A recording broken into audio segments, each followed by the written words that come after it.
She found the room at the end of the hallway, the door that was always locked, but today it swung open.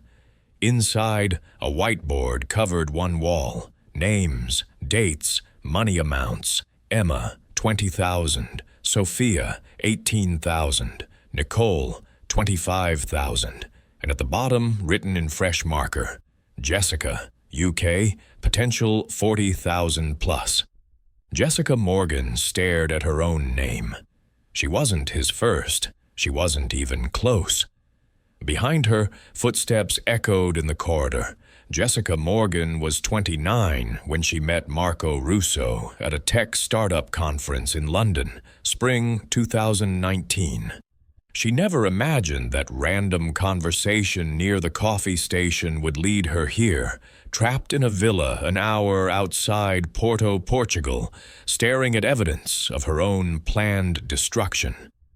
Before Marco, Jessica had been recovering from a painful breakup. Her ex, Daniel, had cheated on her after 3 years together. The wound was still fresh. Her best friend Amy had watched Jessica throw herself into work, filling the emptiness with late nights at the office and weekend projects. Marco was 38, tall, with dark, wavy hair and a smile that made everyone around him relax. He introduced himself as a real estate developer, owner of a boutique vacation rental property on the Portuguese coast. "Paradise on earth," he said, showing photos on his iPad of stunning ocean views, modern architecture, and sun-drenched terraces overlooking the Atlantic. "I built it from nothing," he told her, "just vision and hard work." What started as casual networking became dinners, long walks along the Thames, constant messages even after the conference ended. Marco had a gift for making Jessica feel seen. He asked about her dreams, her fears, her disappointments. He listened in a way Daniel never had. "You're wasting your life in this gray city," Marco would say during their video calls.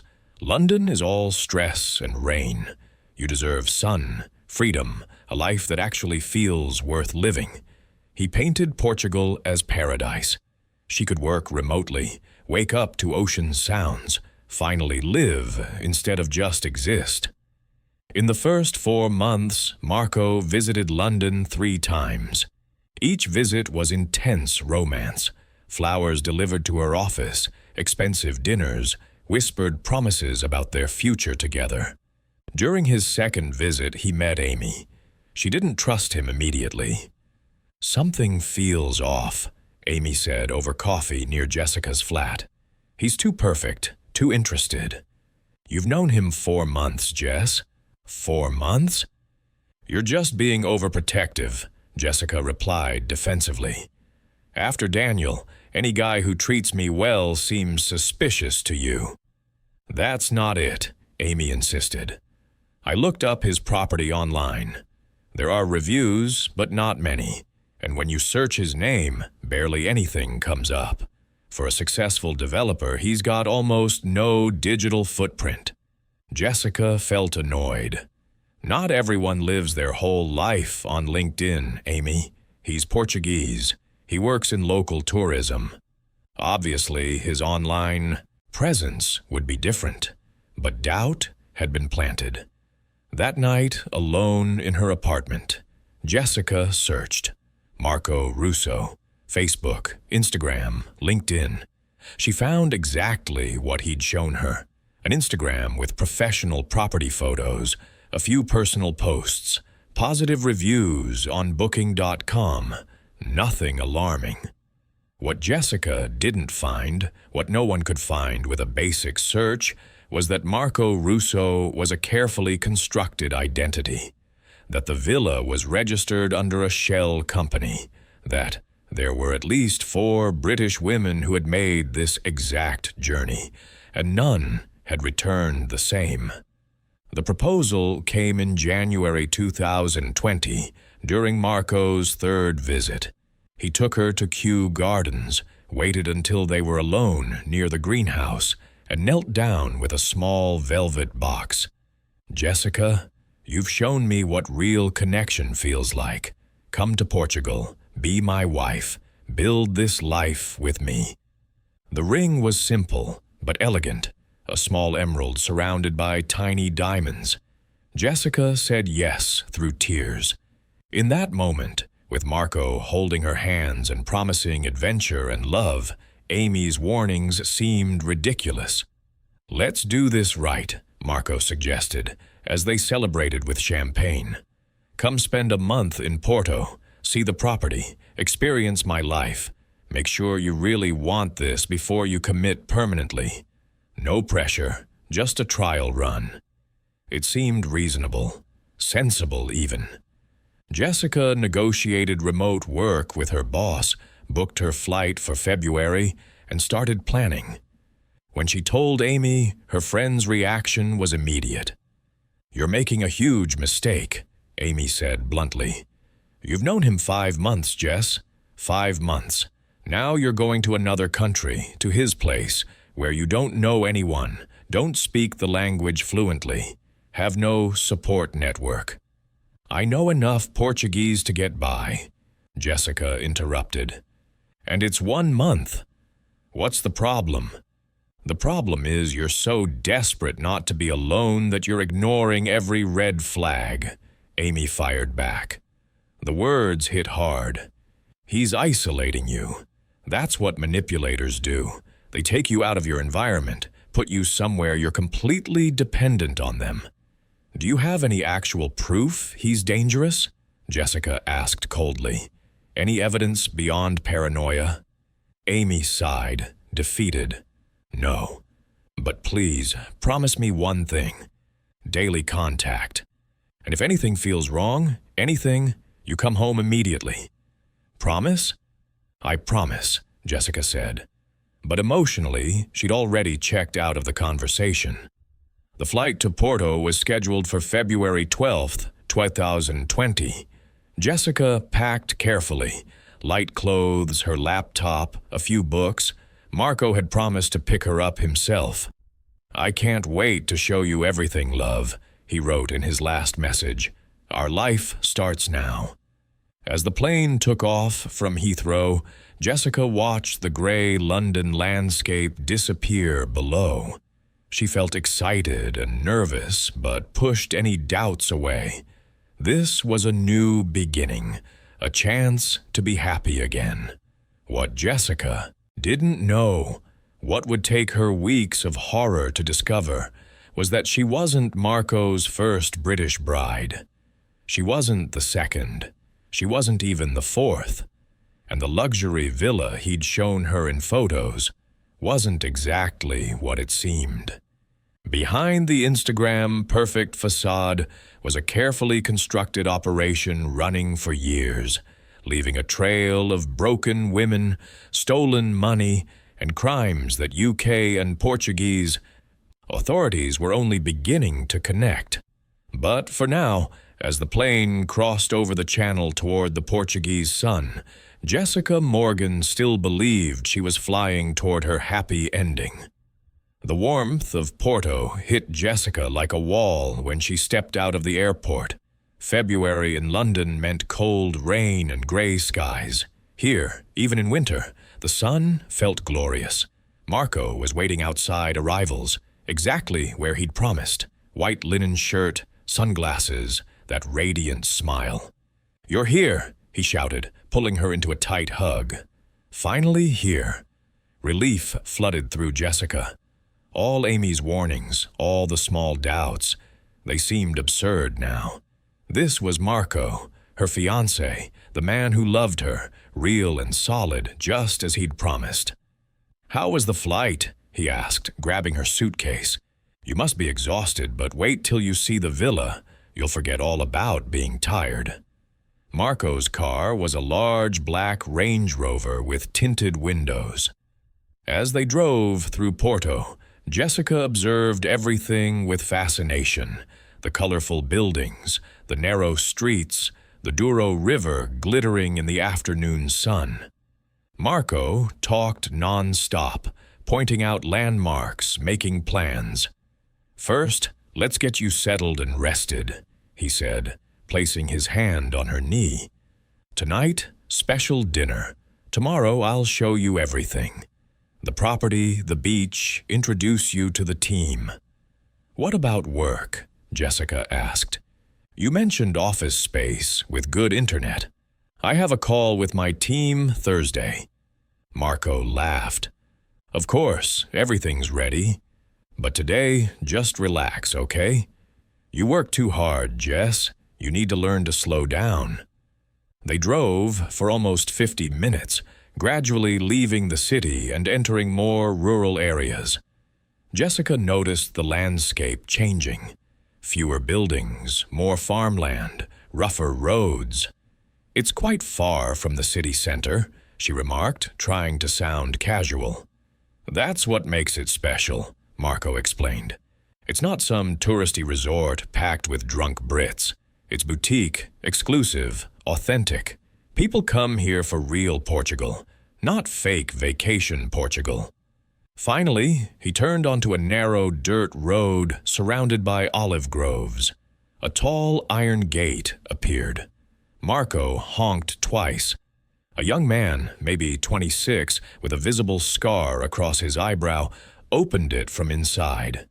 He looked at Jessica with an expression she couldn't read before waving them through. "That's Antonio," Marco said. "Security and maintenance. Good guy, but he doesn't speak English, only Portuguese." The villa that appeared behind the gate wasn't exactly what Jessica had expected. There was a pool, smaller than in the photos, with tiles showing where.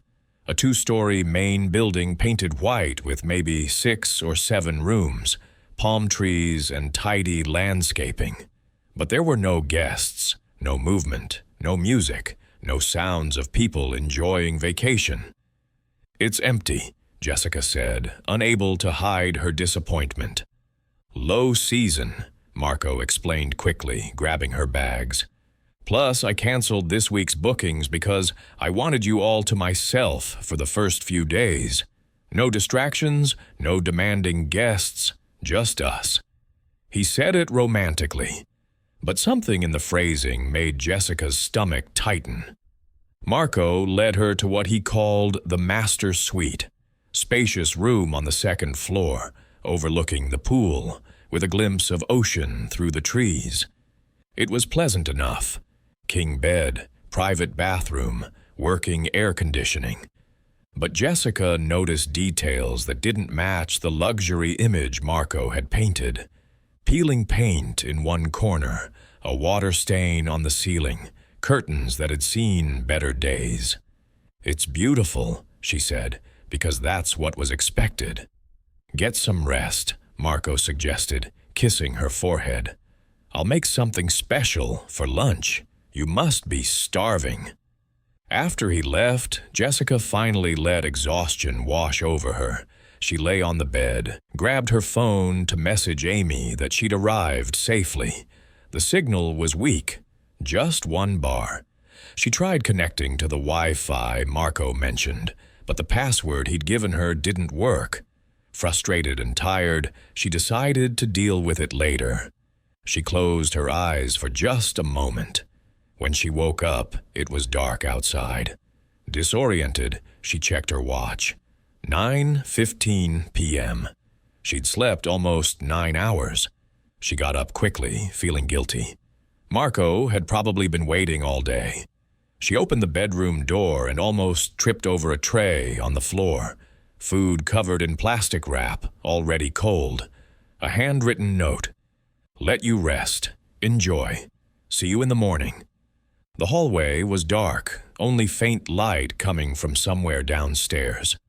Jessica picked up the tray, went back to her room, ate quietly while trying to process her first day. Everything was fine, just different than expected. That was normal, right? Reality never matched expectations exactly. She tried calling Amy on WhatsApp, but the connection was so bad, the call dropped 3 times. Finally, she managed a text. "Arrived safely.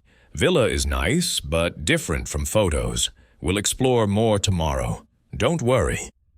Amy's reply came almost immediately. "Keep in touch. I want to hear from you every day. Send me your exact location." Jessica rolled her eyes but obeyed, sharing her location. Only then did she realize the GPS showed she was almost 70 minutes from central Porto, much further than Marco had implied. The next 3 days followed a strange pattern. Marco was attentive, affectionate, always present, but in a way that started feeling suffocating. When she mentioned wanting to explore the beach alone, he insisted on going with her for safety. When she asked about going into town, he said it was dangerous. They'd wait a few days until she was more acclimated. The Wi-Fi remained inconsistent. Marco always had an excuse. Provider problems, local infrastructure issues, someone's coming to fix it tomorrow. But tomorrow never came. Jessica met other staff. Antonio, the security guard who never smiled. Rosa, an older woman who cooked and cleaned but avoided Jessica's direct gaze. And Paulo, introduced as the assistant manager. But Jessica never saw him managing anything. On the 4th day, something happened that finally triggered every alarm in Jessica's head. She was exploring the building while Marco was on a call dealing with a business problem. At the end of the 2nd-floor hallway, there was a door that was always locked. Jessica, curious, tried the handle without expecting it to open. To her surprise, it opened. The room inside was completely different from any other in the villa. A laptop on a desk, several phones. And what made Jessica's blood run cold, a whiteboard on the wall covered with women's names, dates, and amounts of money. Emma, 20,000. Sophia, 18,000. Nicole, 25,000. And in the lower right corner, in newer writing, Jessica, UK, potential 40,000 plus. Footsteps in the hallway. Jessica ran out, quietly closing the door, rushing back to her room, heart pounding so hard she thought it would burst. That night at dinner, she looked at Marco with new eyes. How he controlled every aspect of her day. How he always had reasons for her not to use her phone. How he asked detailed questions about her finances, her family. Who in the UK would know where she was? "You're quiet tonight," Marco commented, running his hand down her arm. "Everything okay, love?" "Just tired," Jessica lied, forcing a smile. But that night, alone in her room, while Marco said he had work to finish, Jessica finally admitted the terrible truth to herself. Amy was right. She'd made a horrible mistake, and now she was stuck an hour from anywhere safe, in a foreign country, with a man who clearly wasn't who he said he was. The question wasn't whether she should leave. It was how she was going to escape. Jessica spent the night awake, lying in darkness, listening to every sound. Wood creaking in the hallway, low voices from somewhere below, the metal gate opening and closing at 2 a.m. Who was coming or going at that hour? At 6 a.m., she finally fell asleep from exhaustion, only to be woken by knocking. Marco entered with a breakfast tray, smiling as always. "Good morning, love. Thought about letting you sleep in, but we've got a special day planned." He placed the tray on the bed and sat beside her. "Today we're going into town. You've been asking to see Porto properly, remember?" "Really?" Jessica forced enthusiasm into her voice. "That's great." But as she ate breakfast, she noticed something strange. Marco couldn't take his eyes off her, watching every move, every expression, as if evaluating her. "Did you sleep well?" he asked casually. "I heard you walking in the hallway yesterday afternoon. Jessica's blood ran cold, but she kept her face neutral. "I was just exploring. It's such an interesting place." "It really is," Marco said.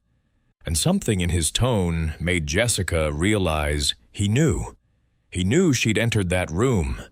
Sometimes curiosity can be dangerous, don't you think? It wasn't a question. It was a warning. The trip to town never happened. Marco received an urgent business call, promised they'd go the next day. And the next day, something else always came up. Jessica began to understand. She wasn't at a villa.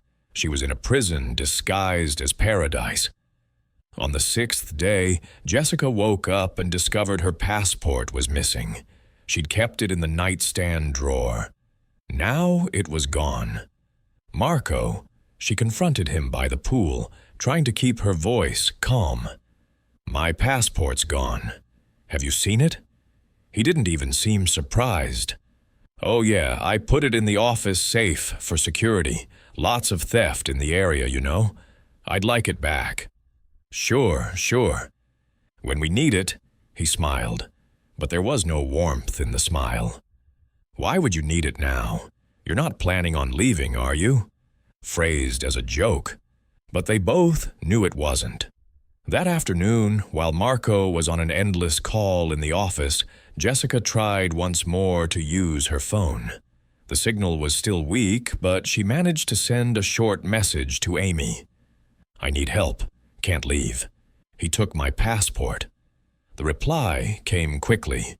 "Calling police now. Hang in there." But before Jessica could reply, the door opened. Paolo was there, holding a tray with juice.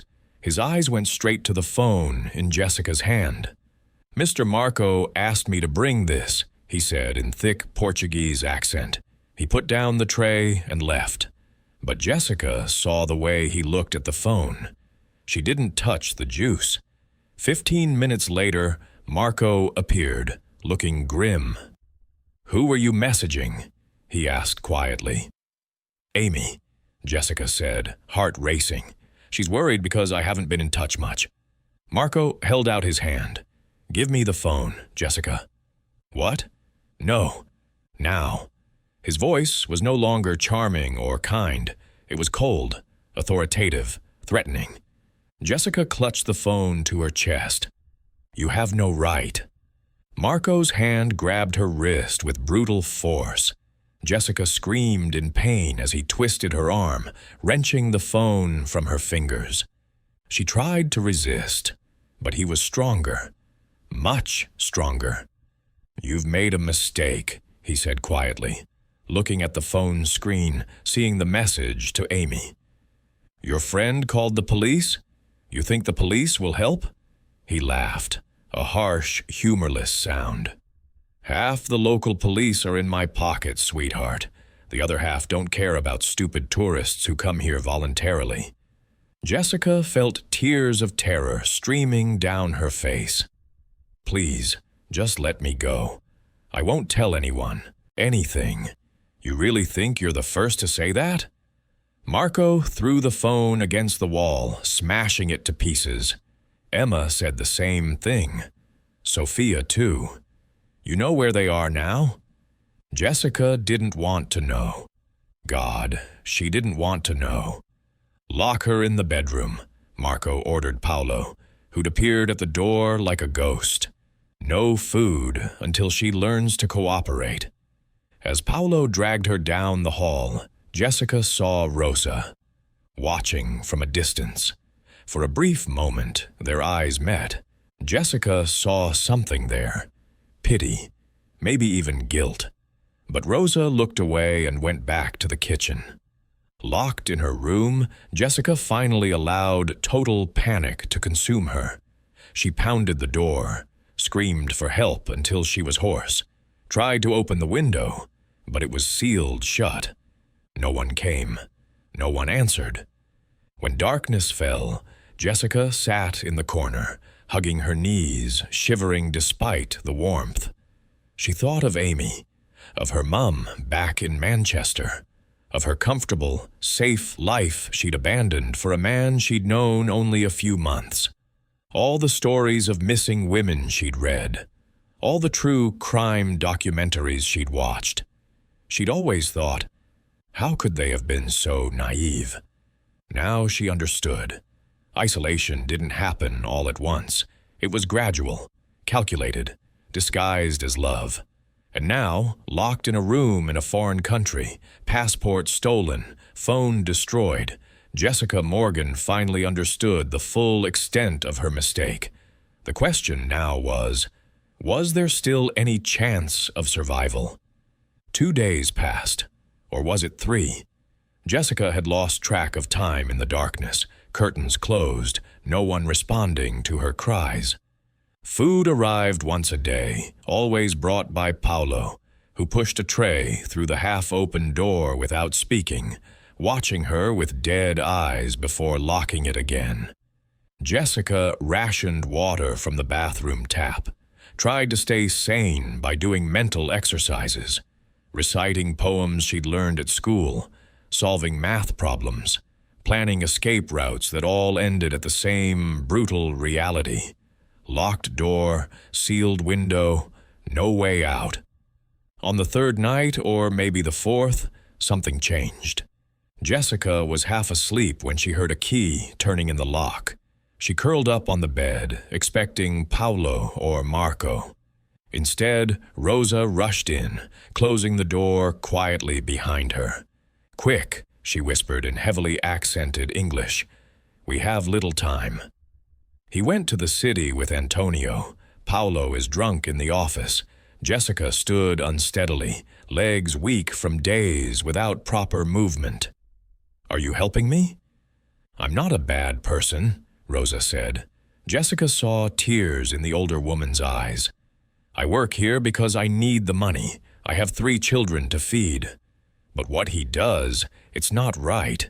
"The other women," Jessica said urgently, grabbing Rosa's arms.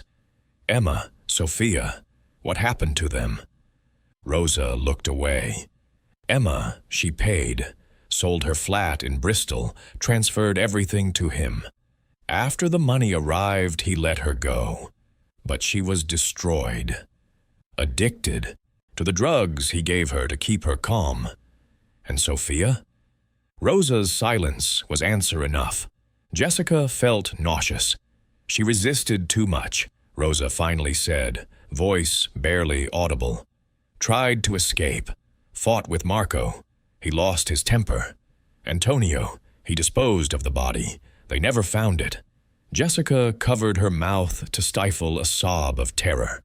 This was real, horribly, completely real. "You have to do what he wants," Rosa insisted, holding Jessica's face urgently.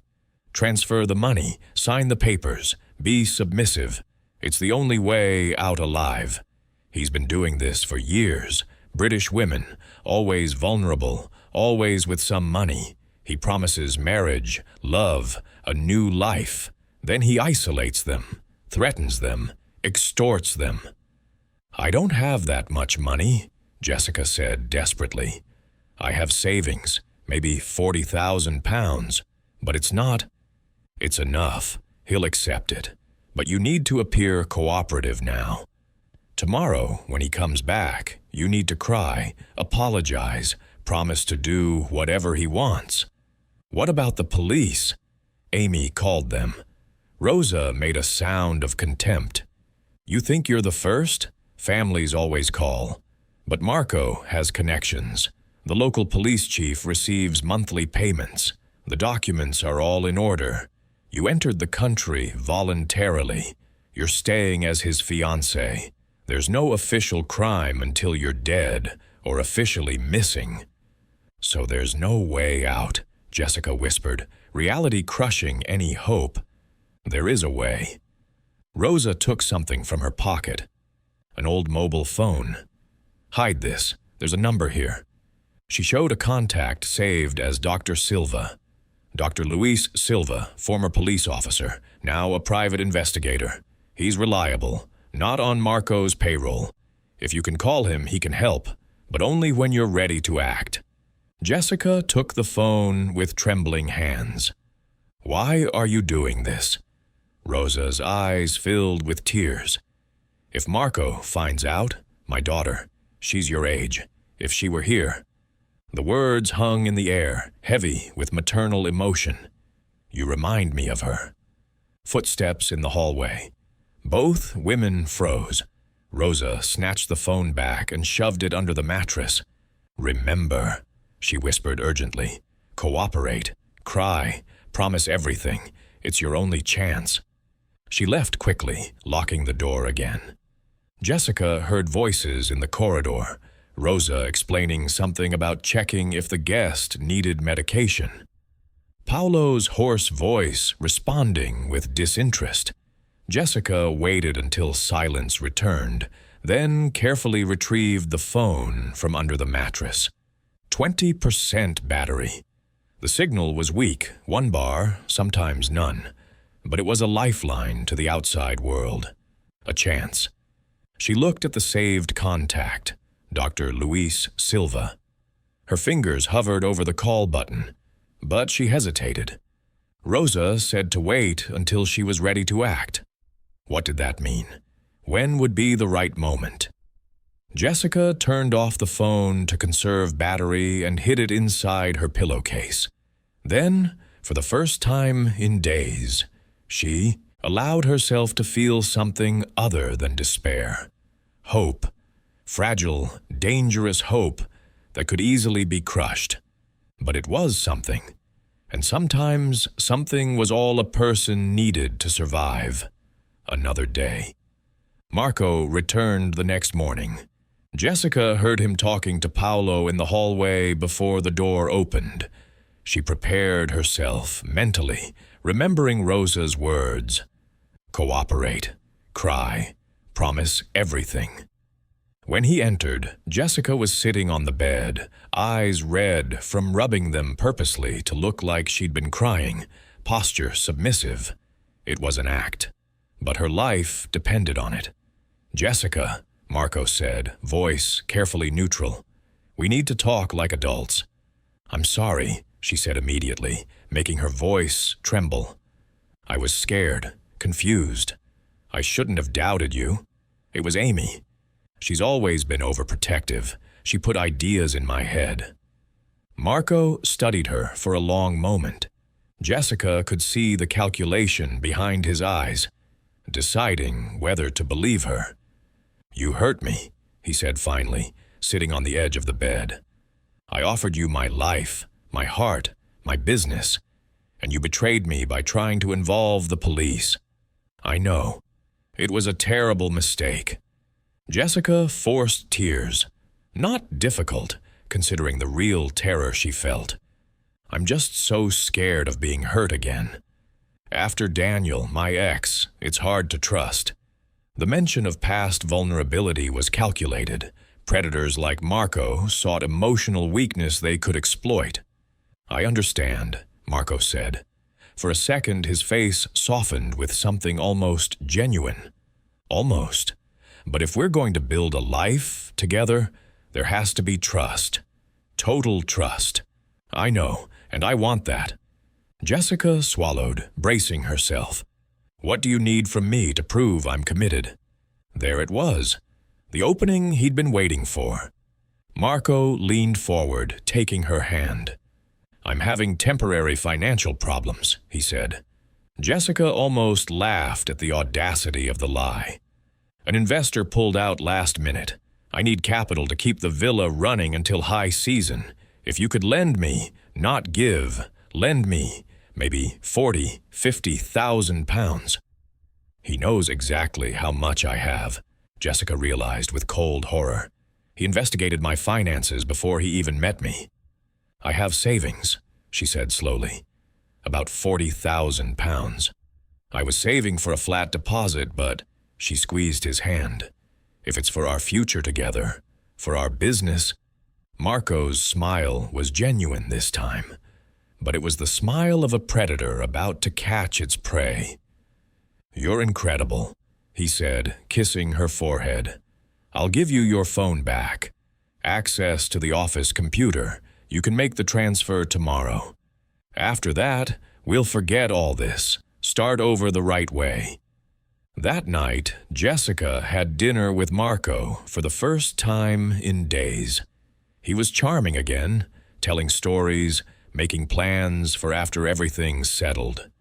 Jessica laughed at the right moments, agreed, touched his arm with feigned affection. It was nauseating, but necessary. When she finally returned to the room, it was past 11 p.m. Marco kissed her at the door, a possessive, domineering kiss that made Jessica's skin crawl with revulsion, but she forced herself to kiss him back. "Tomorrow we start fresh," he said. "Tomorrow," she agreed. Alone in her room, Jessica waited an entire hour, listening to the sounds of the villa calm down. Then, carefully, she retrieved Rosa's phone from the pillowcase. 15% battery. One signal bar. With trembling hands, she clicked on Dr. Silva's contact and typed a message. "My name is Jessica Morgan. British. I'm trapped in a villa outside Porto. A man named Marco Russo is extorting money from me. He's already killed at least one woman. I need urgent help. He wants me to transfer £40,000 tomorrow. I don't know if he'll let me go after."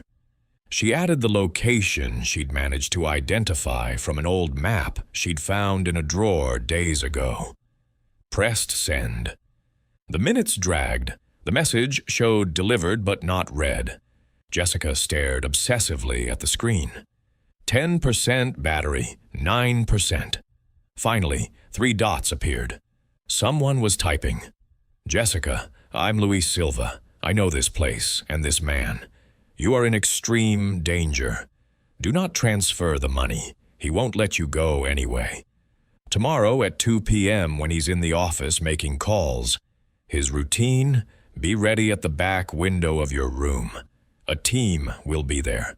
Don't bring anything. Just run when we call. Delete this conversation now." Jessica read the message 3 times, memorizing every word before deleting it along with the one she'd sent. She turned off the phone and hit it again. 2 p.m. Less than 15 hours. She lay on the bed, eyes open in the dark, and began counting the minutes until her freedom, or until her death. At this point, she no longer knew which was more likely. Jessica barely slept. At 1:30 p.m., she was positioned near the back window, hidden by the curtain, heart pounding wildly. She could hear Marco's voice in the office below. A phone call in rapid Portuguese she couldn't fully understand. 1:45 p.m. She discreetly checked the window. Still sealed, but the hinges looked old, rusty. 1:52 p.m. Movement in the vegetation behind the villa. Jessica almost screamed with relief when she saw 2 figures in dark clothes moving silently. 1:55 p.m. One of the men signaled to the window. Jessica waved back, desperate. Then everything happened at once. The man, Dr. Silva, she assumed, used a tool to pry the window open from outside. The old metal gave way with a loud creak. Too loud. What the hell is that? Marco's voice exploded from downstairs. "Now!" Silva shouted. "Jump!" Jessica didn't think. She threw herself out the window. It was only about 8 feet high, but she landed badly, twisting her ankle. Pain shot through her leg, but strong hands grabbed her. "Run!" Silva shouted, half carrying, half dragging her into the vegetation. Behind them, doors slammed. Marco shouted orders. Jessica heard gunshots, the dry, terrifying sound of firearms. She screamed but kept moving, clinging to Silva, while another man, identified as federal police by his jacket, covered their rear. They reached a van hidden on the road. Silva practically threw Jessica inside. The vehicle sped off before the door was even completely closed. "Rosa!" Jessica screamed, remembering the woman who'd helped her. "She's inside." She left last night with her children, Silva said, applying pressure to a cut on Jessica's arm she hadn't even noticed. She's safe. She contacted us 2 weeks ago after Sophia disappeared. We were building the case. Jessica began shaking uncontrollably. Adrenaline, shock, relief, all at once. What about Marco? The federal officer speaking in Portuguese with Silva relayed information. Silva translated, "There are arrest warrants, not just for you. 6 British women have disappeared or been extorted in the last 3 years. 2 families filed international complaints. Interpol is involved." "Sophia," Jessica whispered. Silva looked away. "They found remains on the property 2 days ago. Identification still pending, but..." Jessica closed her eyes, tears finally falling freely. At the federal police station in Porto, Jessica gave a statement for 6 hours. She showed the deleted messages recovered by technicians, identified people, described the room with the whiteboard, provided bank details. Marco Russo, not even his real name, it turned out, was arrested 48 hours later, trying to cross into Spain. Antonio was captured with him. Paulo disappeared, never found.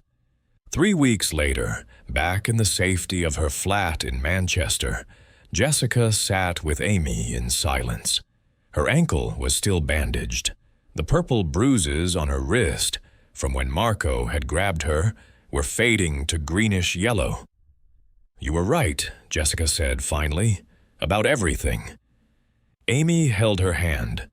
"I just wish I'd been wrong." Jessica's phone rang. Dr. Silva from Portugal. Marco had been formally charged with extortion, kidnapping, and was a suspect in homicide. The trial would take years, but there was enough evidence. Rosa had testified. So had 2 other women who'd finally found courage to speak out. Jessica never recovered her £40,000. Marco had already spent it on bribes and operating expenses, but she was alive. Some of the others weren't so lucky. At night, when the nightmares came, Jessica remembered Rosa's face, a poor, desperate woman who still chose to do the right thing. Sometimes the only thing between survival and tragedy was a single act of human courage. And sometimes that was enough.